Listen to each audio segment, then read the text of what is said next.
Uh, So what are we going to do tonight? find my thing.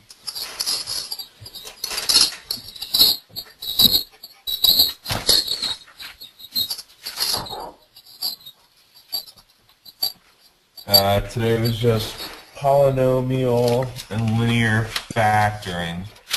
Okay. Let's do some factoring.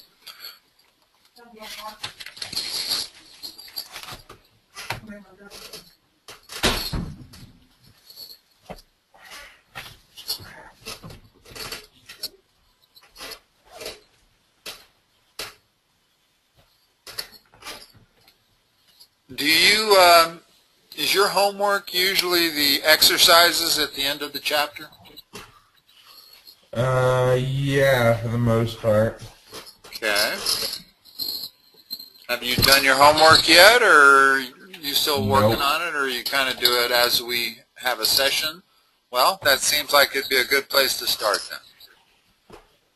Let's start with the first problem of your homework. Let me see if I can find it.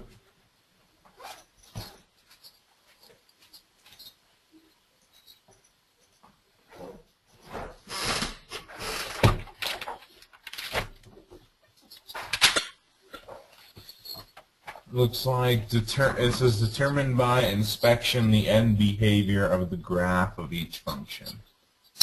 Okay, if we're going to do those, you're going to have to send me a picture of those problems.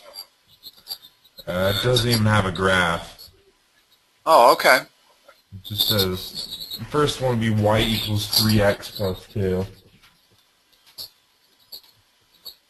And what do the instructions say? Determine the end behavior of the graph for that function.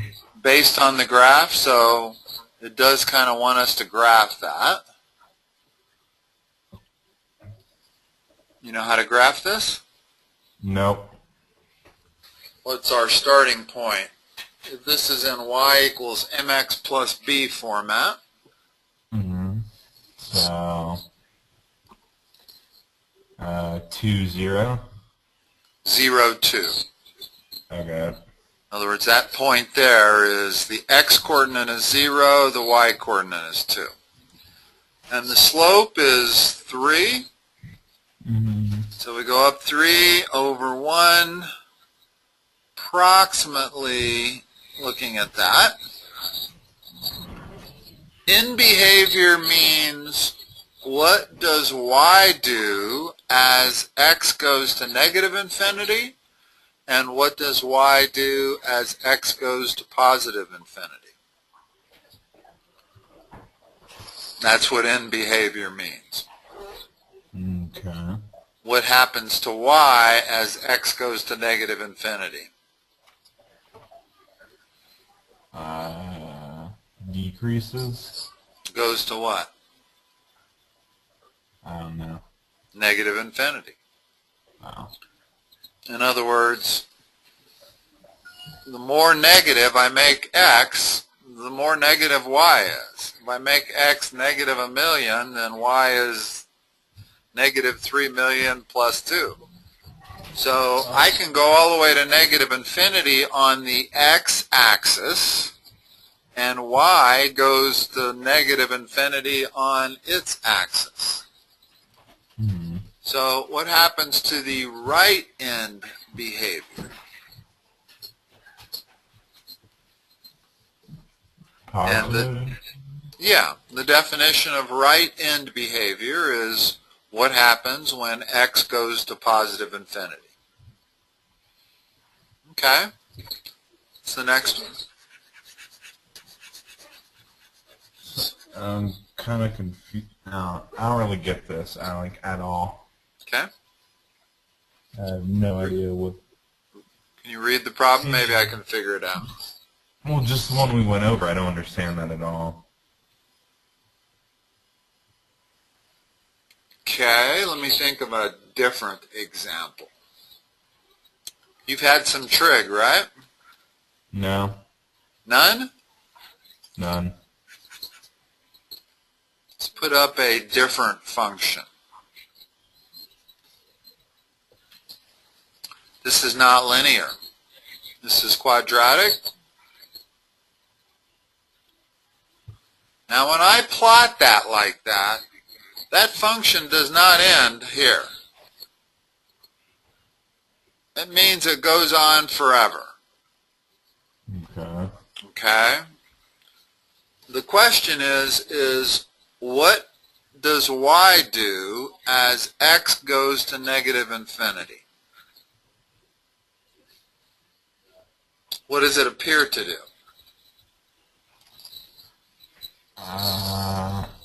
Up and left. To how far? Is there a limit? In other words, would y ever stop going up? No. So the left end behavior is y goes to infinity. What is the right end behavior?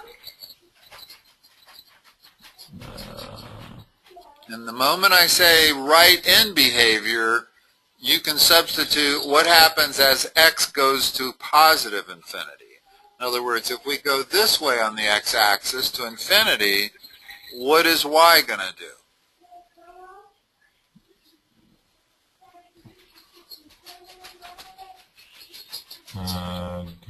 Go to positive infinity?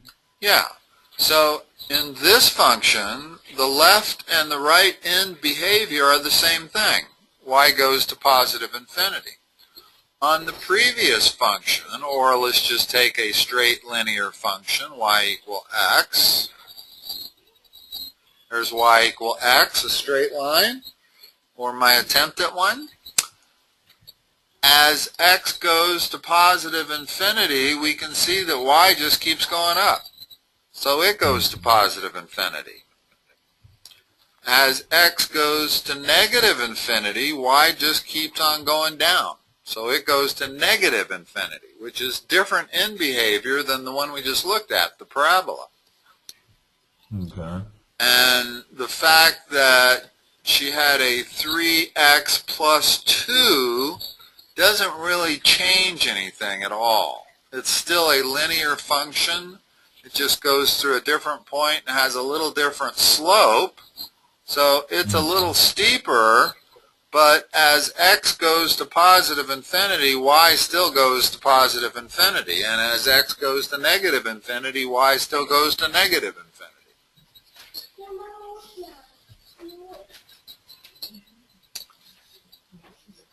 Let's look at another, well, all linear functions are going to be like that.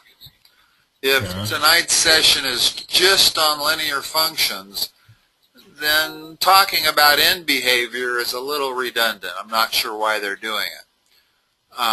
End behavior is more critical if you're talking about functions like x cubed minus 2x squared plus 3. That function might do something like this. Okay. And the end behavior on the left, as x goes to negative infinity, is going to be negative infinity. The end behavior on the right would be positive infinity. But I'm not sure if the function does this or does it do this. And the end behavior is opposite, notice.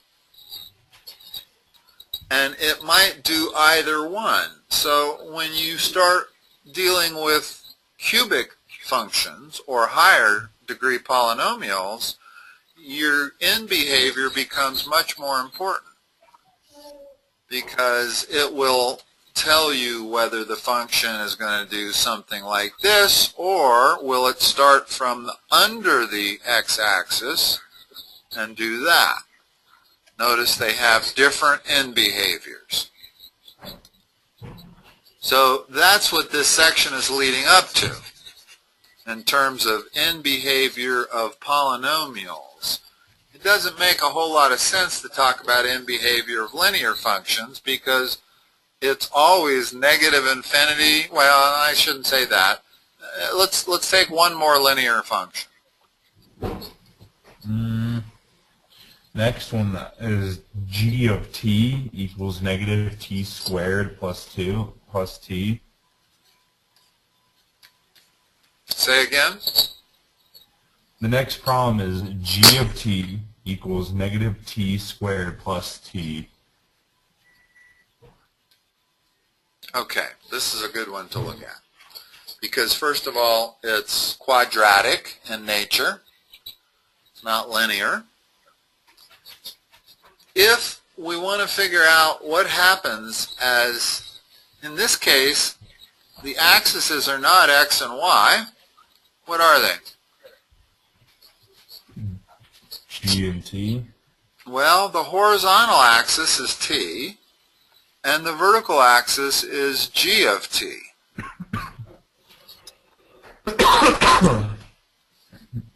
Okay?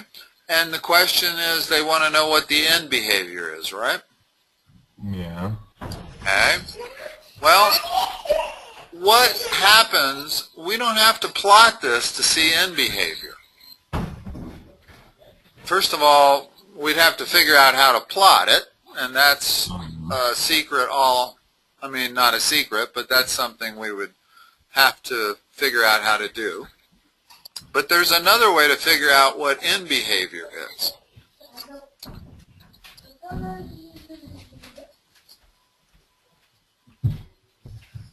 What happens if you plug in negative infinity for t? I don't know. That's exactly what happens there. Okay. And what does that simplify to? I'm squaring the negative infinity, so that becomes infinity with a negative sign in front of it.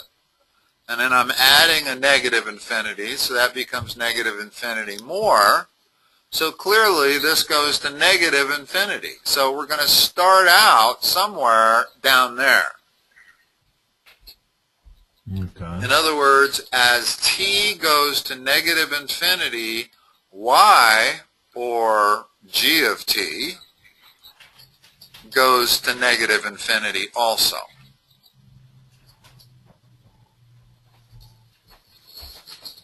Now, let's figure out what happens if we plug in positive infinity. Well, this ends up being positive infinity squared plus infinity. Well, now it's not so clear. This is kind of an indeterminate. We don't know what negative infinity plus positive infinity is. So we need to graph this. And once we graph it, we'll have some idea about the end behavior. In other words, we can't figure end behavior strictly on plugging in infinity anymore. We can figure out that it comes from the left, but figuring out what it does on the right is not so obvious. However, what kind of graph is this?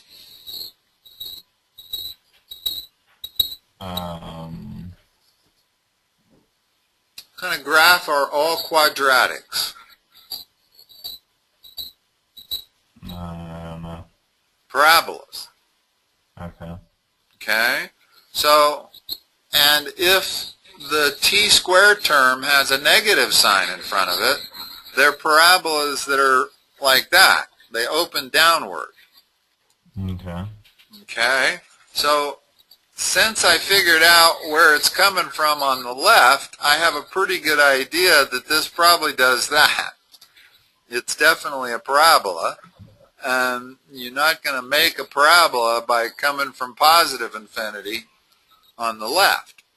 So just by that, I can probably say that the right end behavior is what? As t goes to positive infinity, what happens to g of t? Negative infinity? Correct. So negative infinity is both the left and the right end behavior. Now, to be certain, we would really want to graph this. and know how to graph it. Where's the vertex? T. How do we get the vertex of a quadratic? Y equals negative x. No, it's the Yeah, vertex. B over 2a. The vertex x coordinate is minus b over 2a. So what is b? T. B is the coefficient of t, which is 1. And a is the coefficient of the t squared. What's that? Negative 1. Okay, so what is minus b over 2a? Negative 1/2. It'd be minus 1 over minus 2, or positive 1/2. So the vertex, if I make this 1, the vertex is right there. No, it isn't. What am I? Just one moment.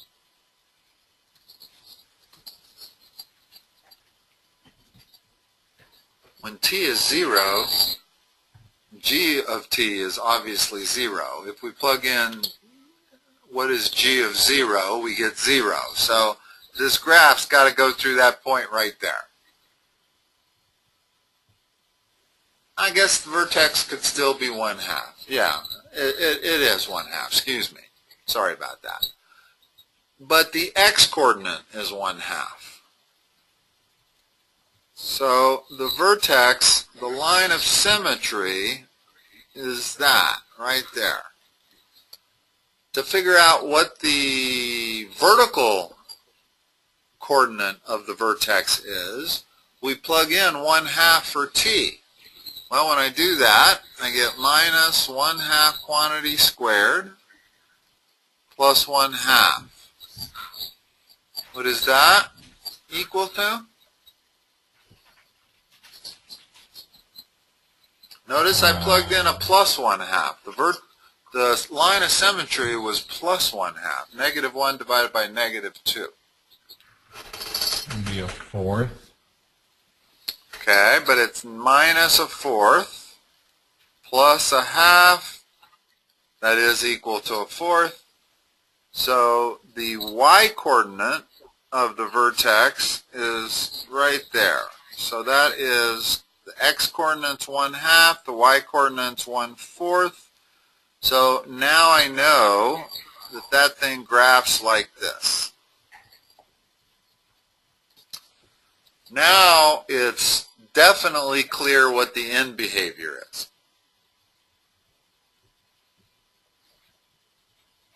We're going to negative infinity on the left, we're going to negative infinity on the right.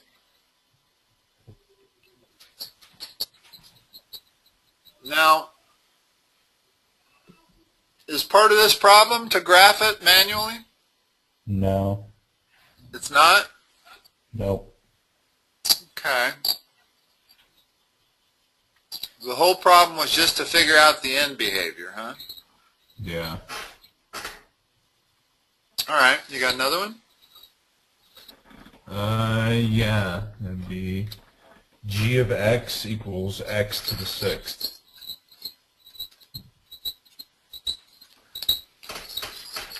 Okay, we may not know how to graph that, but we can certainly try our first analysis. What happens as x goes to negative infinity? What does g of x go to? Negative infinity. Does it? Remember, I'm plugging in negative infinity for x, and I'm taking it to a power that is an even power. If you take any negative number and raise it to an even power, it becomes positive. Okay. So it goes to positive infinity on the left, which means that something like that is coming from positive infinity. What does it do on the right?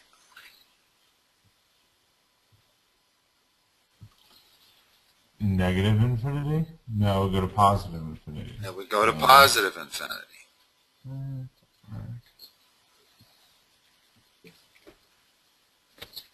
In other words, we can figure this one out without graphing it by just plugging in negative infinity or positive infinity. Previous one wasn't quite that easy. The previous one, that didn't work. We ended up with infinity squared minus infinity, and who knows what that is. So that didn't really clarify it. However, we knew that it was a parabola, so if we could figure out what one end was doing, we knew the other end did the same thing.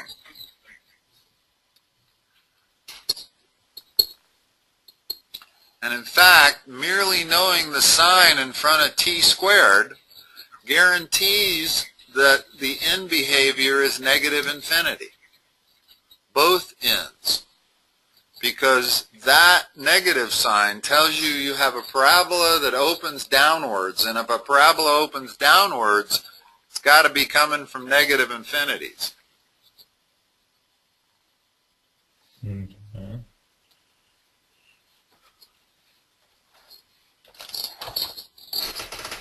Okay, what else we got? You got any other types of questions? No. Let's do more of those then. Y equals negative 7 x to the 8.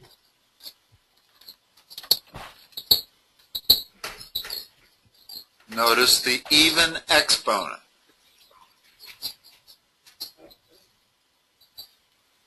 We don't know how to graph that. I'm not even going to attempt. But let's plug in what happens when I plug negative infinity for x. You get positive infinity. Correct. And then what happens when I take positive infinity and multiply it by minus 7? Negative infinity. So that is the left-hand behavior. Now let's go back and plug in positive infinity for x to examine the right-hand behavior. What's y going to do when x goes to positive infinity? It's going to be negative infinity. Exactly. So this curve is going to be doing something like that. It's like a parabola.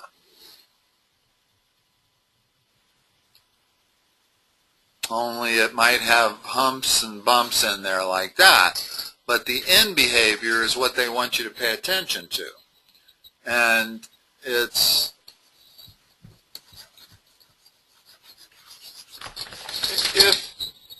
good to know what these things graph at. Okay? This looks like this. Well, y equals x to the 4th, a quartic, looks very similar. It's a little flatter and it looks a little more like a U, and I think there might even be some humps and bumps in there, but it looks kind of like that. Notice the significant thing about that curve is the end behavior is positive infinity on both ends, the same as x squared. And if I plotted y equal x to the 6th, and another even exponent, it's going to do something like that also. Still going to have end behaviors of positive infinity. So if I merely change everything by putting a negative sign in front of that, like that, well, that's just an upside down parabola. If I put a negative sign in front of that, that's an upside down thing like that. Same thing with this. So the end behavior with the negative sign in front of the variable raised to an even exponent is negative infinity on both ends.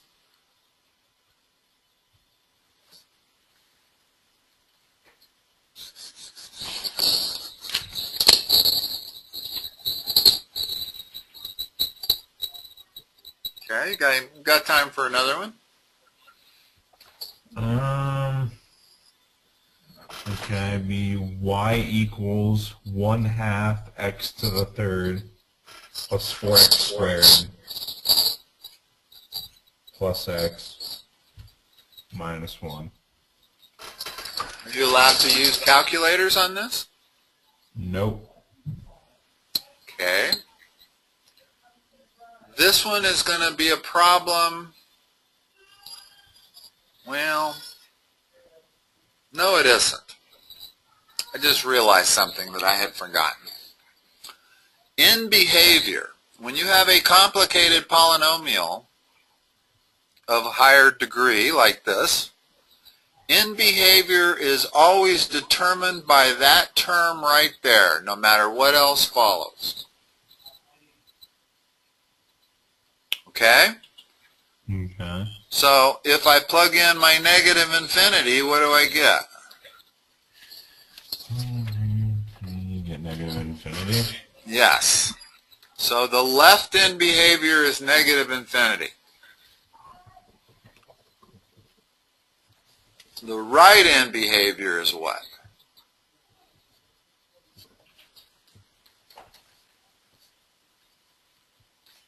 Positive infinity? Correct. And I can ignore all of that no matter what it is. End behavior is determined strictly by the term that has the highest exponent on it. Okay. Okay, so let's go back to that one that I screwed up by, I forgot that. We didn't need to graph this to figure out its end behavior. Okay. Okay? I didn't need to go through all that vertex and everything. Although I kind of went through that because you need to know that stuff also.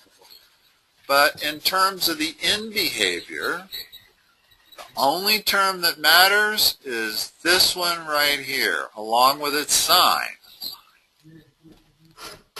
And if you plug in negative infinity for t, you get negative infinity for g of t. If you plug in positive infinity for t, you still get negative infinity for g of t. So the only term I had to examine was the minus t squared.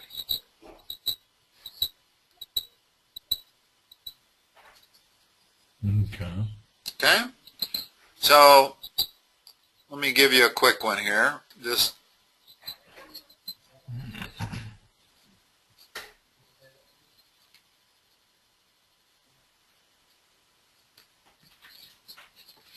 the end behavior on this function.